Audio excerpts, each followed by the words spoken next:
Bonjour à tous et bienvenue dans cette nouvelle vidéo où aujourd'hui on va tester la Mono X 6K d'Anycubic, donc cette grosse machine. On va également parler de la Mono 4K, donc sa petite sœur. Dans cette vidéo, on va parler principalement de la 6K puisque c'est une grosse machine, on n'a pas l'habitude de voir ce type de volume d'impression pour de l'impression résine, mais on va également la comparer à celle-ci, comme ça vous aurez un petit peu la différence entre une grosse et une petite machine, ça peut être intéressant. Et on parlera également du système Wash & Cure d'Anycubic, le système qui permet de nettoyer les impressions résine et de les finaliser aux UV. Donc vous l'aurez compris, on va parler de pas mal de choses dans cette vidéo, c'est une vidéo 3 en 1. Je vous propose donc qu'on commence tout de suite. Pour commencer, je vous propose un rapide déballage de la 6K et en même temps je vais vous donner quelques caractéristiques de cette imprimante.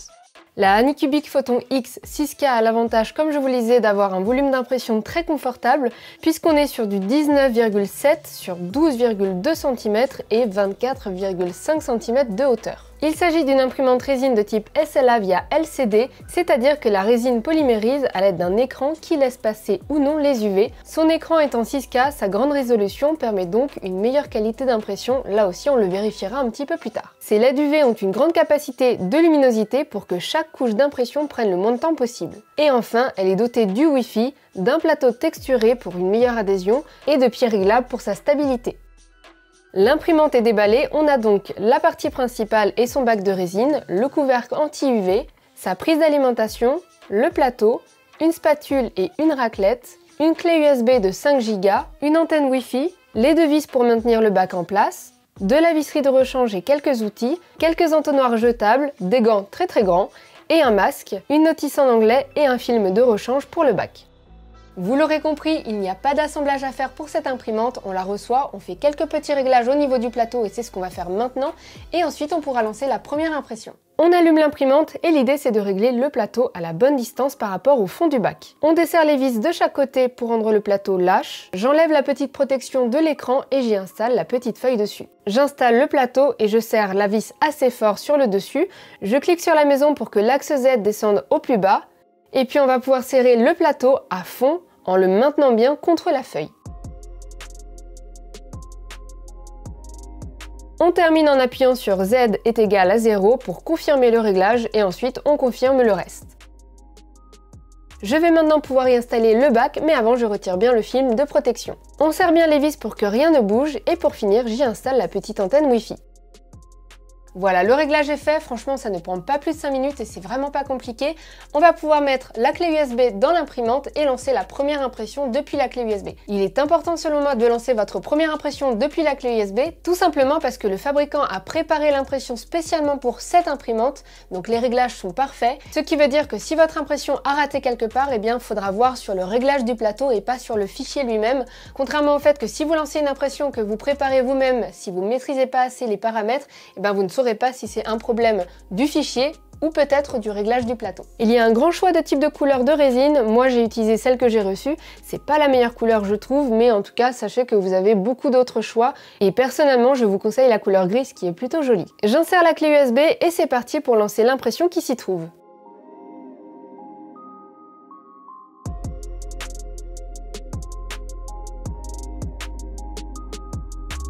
Voilà, l'impression est terminée, je mets les gants fournis, et en fait non, je mets pas les gants fournis, je vais plutôt mettre les miens.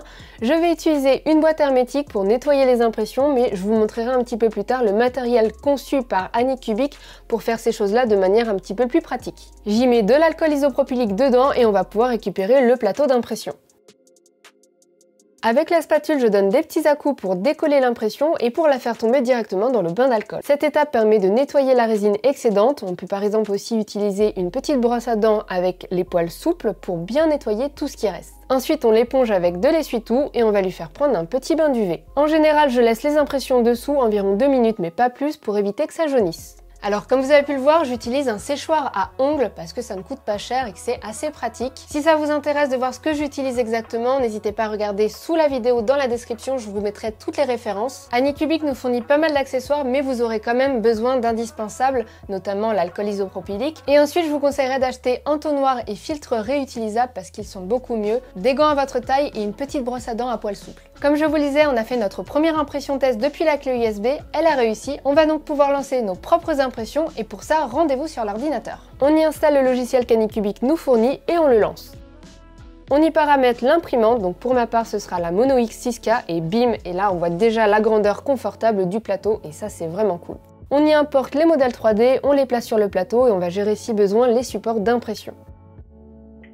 On génère le fichier d'impression, ça peut prendre quelques secondes voire quelques minutes selon la configuration de votre ordinateur. On peut voir ensuite une estimation du temps qui est plutôt juste, puis on peut visualiser chacune des impressions ainsi que les paramètres. Voilà, on sauvegarde, on insère la clé USB dans l'imprimante et on va lancer l'impression. L'impression aura mis environ 4 heures en laissant les réglages proposés par le logiciel d'Anycubic. Et là, pour nettoyer l'impression, on va remplacer la petite boîte hermétique par le système Wash & Cure qui est beaucoup plus grande. Comme pour tout à l'heure, on va y mettre de l'alcool isopropylique et là pour ma part, je vais remplir complètement le bac. Mais sachez qu'il est nécessaire de le faire uniquement si vous avez des grandes impressions, mais vous pouvez tout à fait remplir le bac à un tiers, voire un quart, ça pourrait tout à fait être suffisant. Je récupère mon plateau avec les impressions en faisant bien attention de ne pas en mettre partout parce que comme vous voyez, ça coule encore.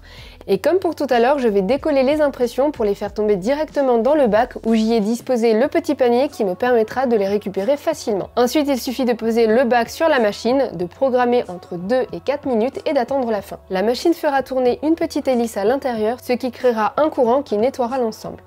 Une fois terminé, il suffit de récupérer les impressions et de les faire sécher.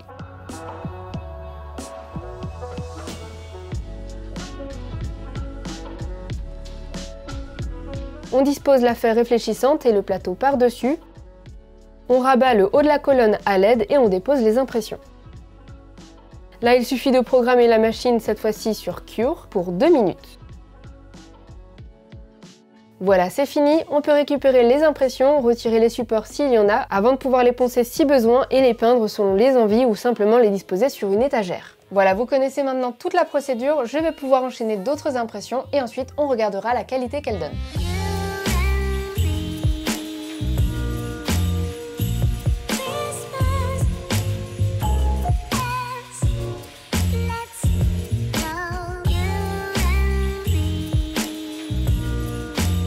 Voilà, j'ai pu imprimer tous ces modèles avec la 6K, on peut voir différentes choses, des choses articulées, des choses qui sont plutôt grandes, des choses plutôt détaillées. Bref, il y a pas mal de trucs, je vais vous montrer dans le détail la qualité d'impression que j'ai obtenue. Première impression, c'est ce loup-garou imprimé en 2 pièces, on a le socle, on a le loup qui se clipse par-dessus. On peut voir tous les détails, franchement c'est très clean, c'est une des premières impressions que j'ai faites après le test.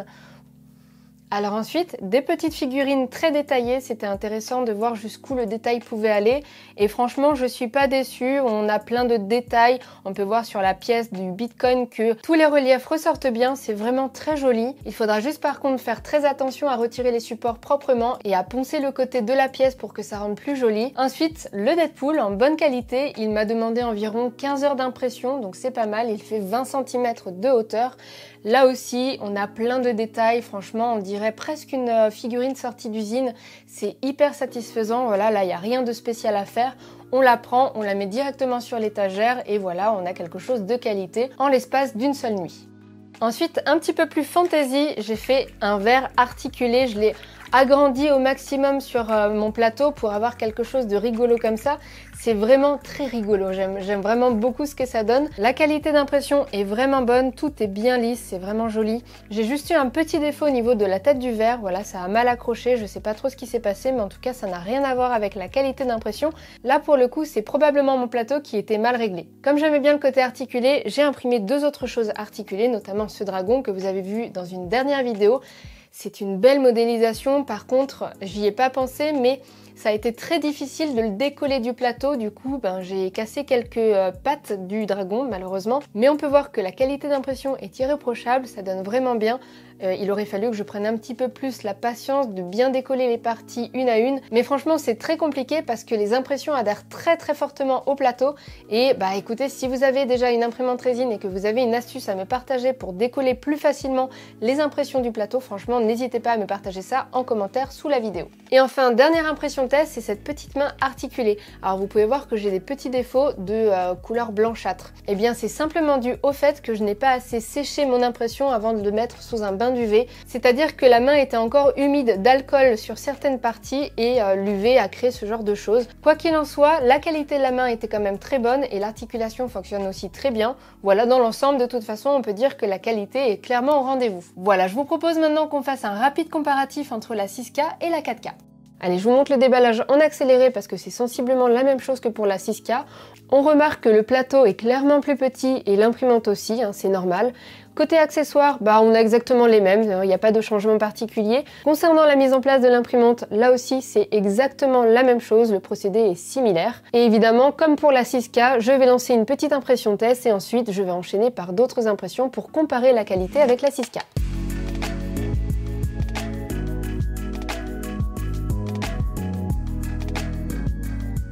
Comme vous pouvez le voir, j'ai fait un peu moins d'impression sur celle-ci, étant donné que le système est assez similaire à la 6K.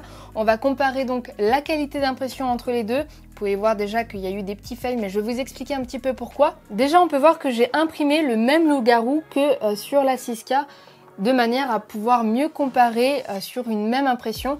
Alors là, j'ai été plutôt surprise parce qu'en fait, je n'ai vu aucune différence entre les deux. J'ai regardé à la loupe, j'ai regardé certains endroits et en fait, je suis incapable de différencier celle qui a été imprimée avec la 6K et celle qui a été imprimée avec la 4K. Franchement, à l'œil nu, il n'y a aucune différence. À la loupe, franchement, faut les trouver les différences. Donc on n'a pas ou peu de différence sur les loups. Ce que j'ai fait, c'est que j'ai imprimé un fichier test très détaillé pour comparer l'imprimante 6K et l'imprimante 4K. Et en fait, sur ces deux impressions, ça m'a validé que la qualité était quasiment similaire entre l'une et l'autre. La seule petite différence que j'ai perçue, c'est que sur l'impression 6K, les petits picots sont un petit peu plus visibles que sur la 4K. Ça pourrait peut-être faire la différence sur des impressions extrêmement détaillées ou extrêmement petites, mais franchement, si vous faites de la figurine, vous ne verrez aucune différence entre la 6 et la 4K. Par contre, ce qu'on peut évidemment noter, c'est la grandeur des impressions. C'est-à-dire que sur celle-ci, j'ai exploité au mieux le plateau de la 6K et j'ai fait la même chose sur le plateau de la 4K à côté. Et là, vraiment, c'est quand même très sympa d'avoir une figurine qui fait 20 cm de haut en résine aussi détaillée que celle-ci. Alors maintenant, je vais vous expliquer pourquoi j'ai eu ces défauts. Il faut savoir que sur cette imprimante, il y a un détecteur de capot. C'est-à-dire que si le capot est mal mis ou si le capot est retiré, l'impression se met en stop. Et c'est ce qui s'est passé, c'est-à-dire que j'ai vu que j'avais pas assez de résine pour terminer ma figurine, j'ai ouvert le capot, j'ai vu que ça s'était levé et que ça s'était mis en pause, et puis j'ai simplement relancé l'impression, ça a redémarré et il n'y a pas eu de souci. Par contre, quand elle a eu fini, je me suis aperçue que là où elle avait fait la pause, il y a eu un décalage au niveau de la couche d'impression et ça s'est très mal terminé. Je n'ai malheureusement pas eu le temps de relancer l'impression pour pouvoir tourner cette vidéo maintenant, mais je vais la refaire de manière à pouvoir bien regarder la qualité d'impression sur une figurine qui n'a pas eu de soucis.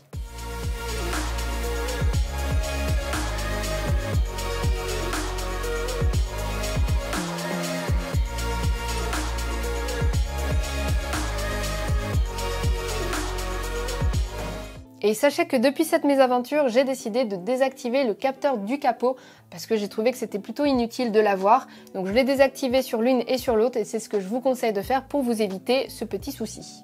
Maintenant qu'on a vu que la qualité d'impression était plutôt similaire entre l'une et l'autre, je vous propose de voir quelles sont les différences entre la 6 et la 4K. La première chose et la principale en fait, c'est son volume d'impression. On a quelque chose de très confortable pour la 6K, puisqu'on est sur du 19,7 sur 12,2 cm et 24,5 cm de hauteur. Donc clairement, on a quelque chose d'extrêmement confortable.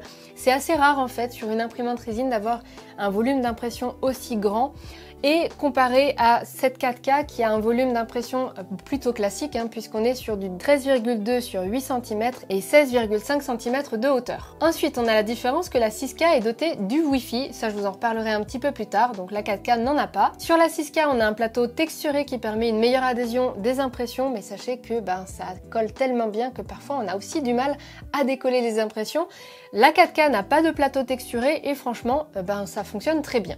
Sur la 6K, on a également des pieds réglables, puisqu'on n'a pas du tout la même grandeur d'imprimante, c'est mieux d'avoir des pieds réglables sur celle-ci. Celle-ci n'en a pas. Et pour le reste, comme je vous le disais, qualité d'impression similaire. On a également la rapidité des impressions qui est plutôt similaire, La mise en place aussi qui est très équivalente. Et pour finir, on a exactement les mêmes accessoires sur la 6 et sur la 4K. Je vous ai parlé du Wi-Fi sur la 6K, mais je vous ai pas fait de démonstration tout simplement parce que je n'ai pas de réseau dans le labo d'Heliox. Donc je n'ai pas pu tester cette fonctionnalité, mais sachez que je n'en ai pas spécialement besoin, tout simplement parce que cette fonctionnalité permet de se connecter à un réseau local depuis son téléphone portable et non depuis l'ordinateur, et de pouvoir lancer une impression à distance, de vérifier les paramètres, de vérifier le temps restant.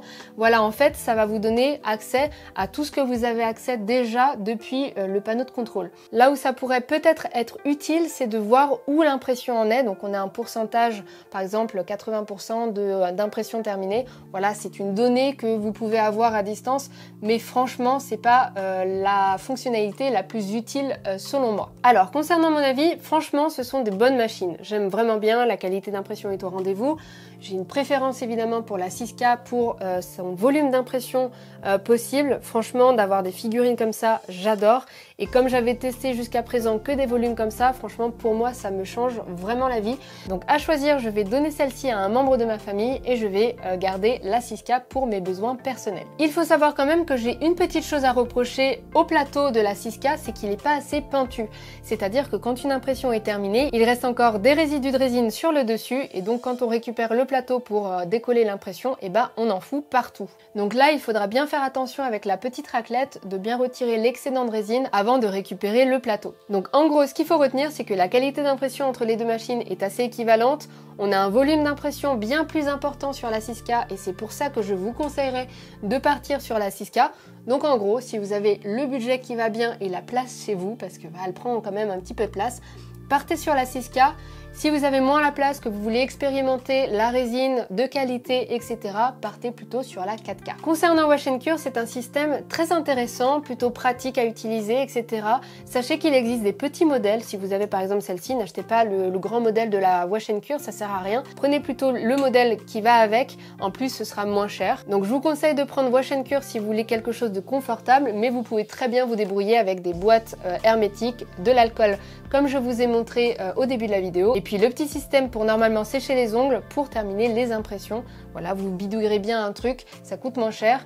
Mais voilà, quand même, on peut dire que ce sera quand même moins pratique. En tout cas, j'espère que cette vidéo vous aura aidé à faire votre choix entre la 6 et la 4K si vous hésitiez entre les deux Anycubic, que vous avez pu voir un petit peu dans la pratique ce que c'était Wash & Cure. Si vous avez des questions, n'hésitez pas à nous les mettre dans les commentaires. Si vous avez déjà ces imprimantes, eh ben, n'hésitez pas à nous dire ce que vous en pensez. Ça peut toujours être intéressant d'avoir d'autres avis. Comme d'habitude, vous pouvez me laisser un pouce en l'air, ça fait toujours plaisir. Vous pouvez également vous abonner à la chaîne en cliquant sur le rond qui s'affiche ici à votre écran et en activant la petite cloche qui vous permettra d'être notifié lorsque je mettrai une nouvelle vidéo en ligne.